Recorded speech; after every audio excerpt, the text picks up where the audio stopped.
Alright, folks, buckle up because we're diving into the explosive and heart-pounding finale of Peacock's sci-fi horror series Teacup. This show, produced by none other than James Wan, left us with more questions than answers, and honestly, I'm still trying to catch my breath. Let's break down the ending, the twists, and what it all means for the Chenoweths, the Shanleys, and us, because if you thought you could sleep peacefully after this, think again. The final episode starts with an absolute gut punch. Valeria Shanley is gone killed by her own son Nicholas after assassin jumps into him. Did we see it coming? Maybe. But did it hurt like hell? Oh, absolutely. The way the show has assassin jumping from host to host, wreaking havoc with every step, is just masterful horror storytelling. It's the kind of writing that makes you yell at your TV.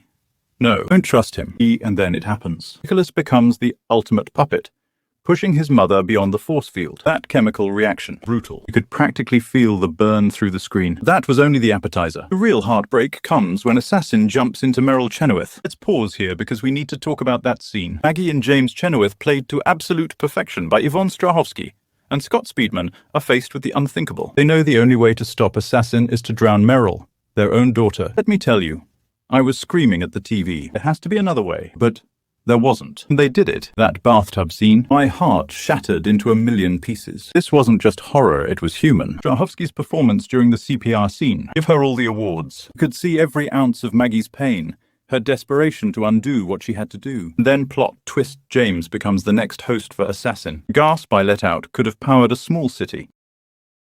Just when you thought things couldn't get worse, Maggie makes the ultimate call. She traps her own husband in the freezer. Think about that for a second. The love of her life is now the host of an alien assassin, and her only choice is to suffocate him. The scene in the barn? It was raw, it was gritty, and it was absolutely devastating. This wasn't just a battle for survival, it was a battle of sacrifice, love, and unimaginable loss. Maggie's journey in this episode solidified her as one of the strongest, most complex characters in horror TV history. Now, let's talk about that ending. Assassin is dead. Survivors Maggie, Meryl, Arlo, Ruben, and the rest make it out of the force field. They're free. Right? Wrong. Because the moment they meet Carol and Milo, you know something's off. Then bam, Hayden and Izzy crash in, killing Carol and Milo on the spot. The tension here was off the charts. Are Hayden and Izzy the good guys? The bad guys? They connected to Assassin. And Maggie's final line, "We're not going anywhere until you tell us what the fuck is going on." Goosebumps. People. Goosebumps. So, where does that leave us? First off,